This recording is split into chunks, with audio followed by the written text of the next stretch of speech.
হ্যাঁ রে বাবু, হ্যাঁ হ্যাঁ, আর কিছু হয়েছিল নাকি কাজের সময়? আচ্ছা আচ্ছা, কি বলবো আর ভালো লাগে না। একটু শুনবেন? হ্যাঁ তা বলো, কি বলবা তুমি? দেখছো যে আমরা মা বেটা গল্প করছি, মাঝখানে চলে এসেছো, বলো কি বলবা? কালকে তো জামাই ষষ্ঠী, তাহলে এক কাজ করি, আমরা বিকেল বেলায় চলে যাই। তারপর কালকে জামাই ষষ্ঠীটা সেরে 2-3 দিন থেকে তারপর না হয় চলে আসবো। 4 দিনই থাকবো, এমন তো কিছু না। তো যাবে তো? না বাবু, তোমাকে অতদিন থাকতে হবে না।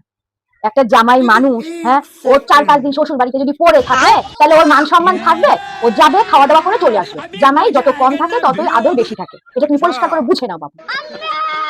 হ্যাঁ ঠিক বলেছেন। তার মানে আমি বিয়ের পর এখানেই তো বেশিরভাগ থাকি, তার জন্যই আমার মান সম্মান থাকে না। এবার ব্যাপারটা বুঝলাম।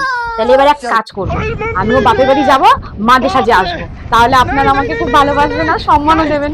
Good idea.